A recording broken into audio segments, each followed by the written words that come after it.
born in a little town in Kentucky, 30 kilometers from Auschwitz. And there was a small Jewish community, 150 families. And I grew up in a very Hasidic house. I was one of 6 children, and we had a very normal childhood. My father was a big Talmud Chacham. He was sitting learning day and night, day and night. He went through First World War. He didn't see good. He was blind a little, and we had a little business.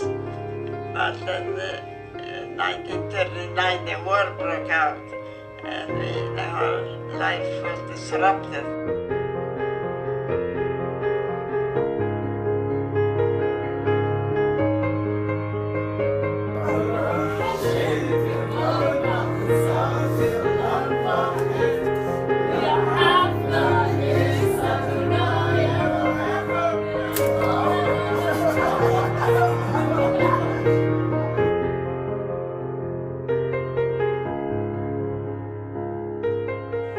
When I think of Bubby, many things come to mind.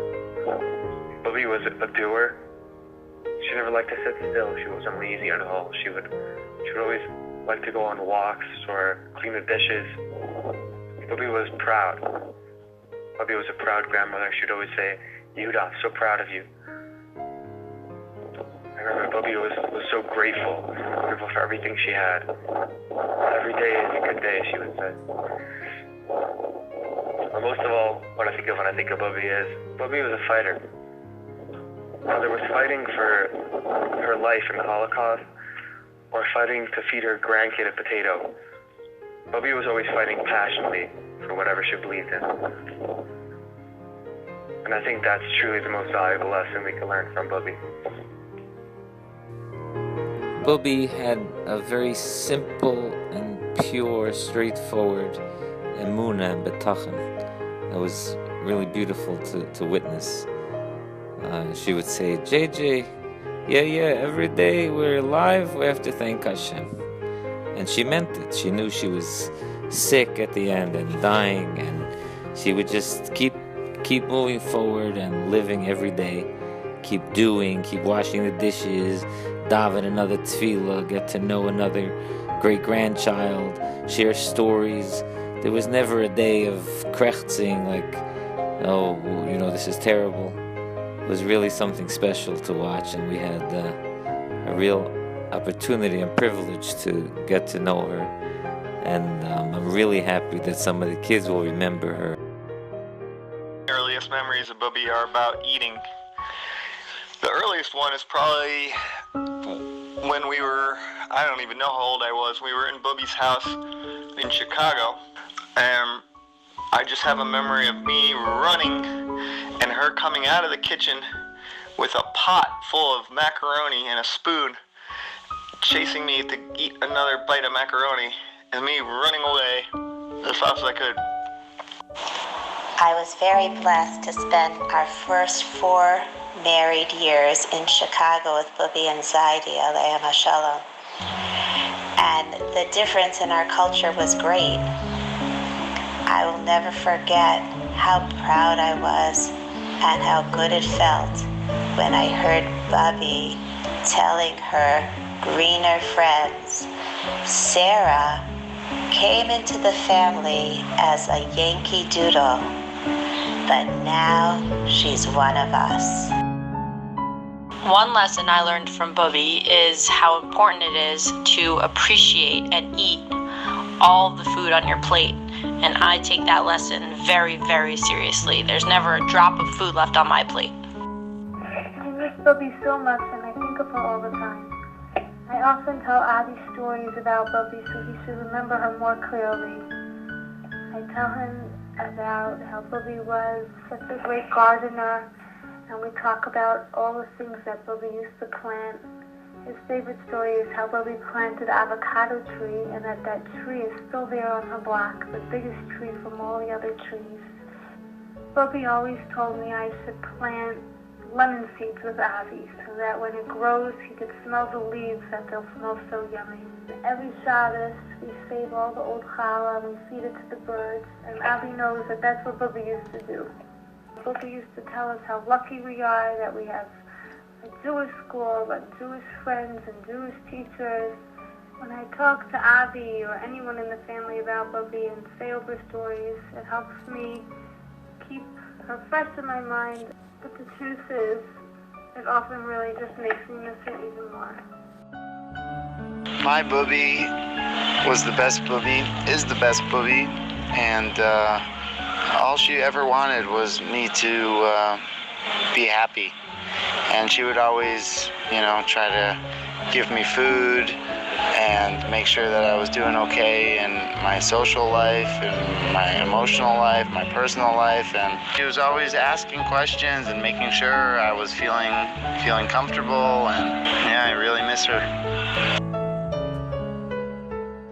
The thing that will always stay with me about Bubby is her love of people and how she cared about the details of their lives. Like, how many kids does my sister-in-law in Israel have?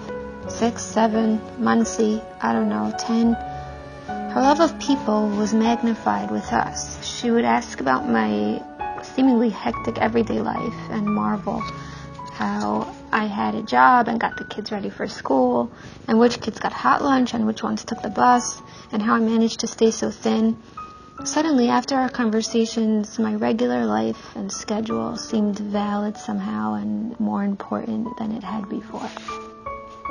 Bubby struck me as someone with excitement and gratitude for each and every day, genuine interest in others, and concern for their well-being. But most of all, she struck me as someone who displayed true grit. That attribute, I feel, was evident from all her personal stories and the way she lived her life to the very end. Our first introduction took place at our L'chaim when Aryeh thrust his phone at me, saying, "It's my grandmother, she wants to say Mazel Tov, talk loud." So I proceeded to do just that.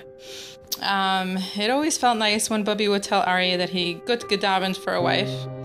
She would always tell him to not allow me to work so hard and that I should take it easy. Although I always laughed it off, the truth is that everyone needs someone like that in their lives.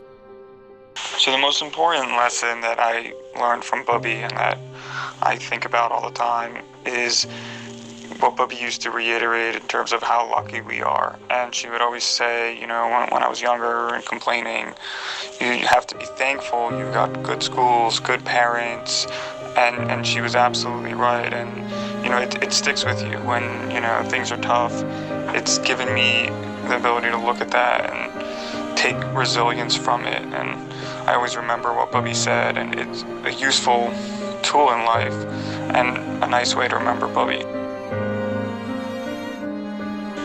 Bubby woke up every morning and said, "Every day is a good day. I'm so grateful for whatever Hashem gives me. He gave me good children, good family. He gave me so many things that are good."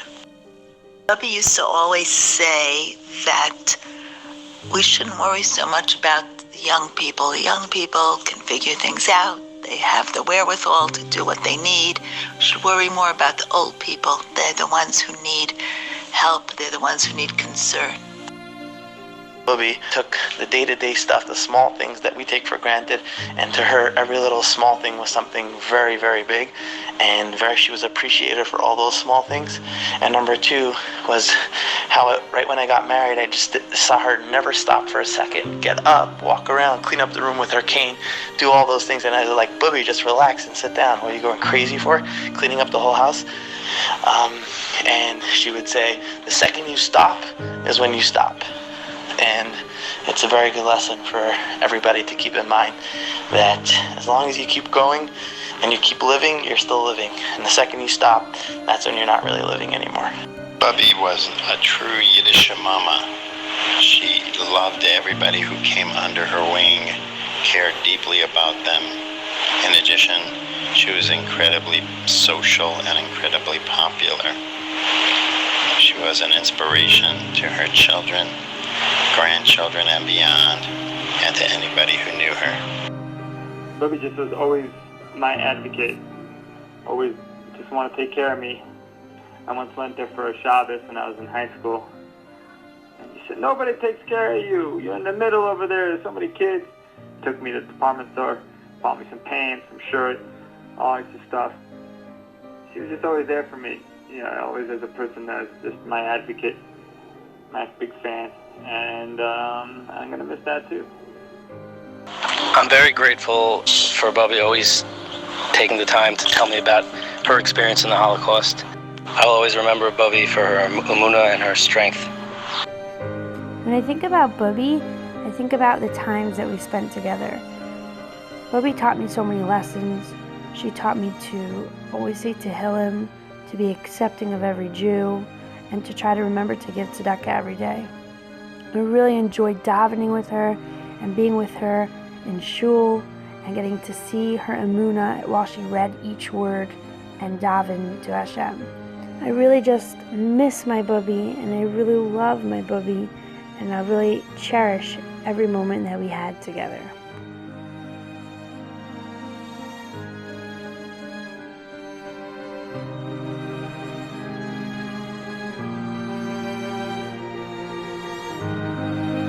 Bubby should be a Melis Yosher and the whole family, and we should all be Zeichet to be Mekabel Pnei Mashiach and see her again with Tchias HaMesim. Hello? God, I hope I'm healthy, Bobby. You should be healthy and happy and all the best. Okay, have a good day. That's Bobby from Chicago. Bye-bye.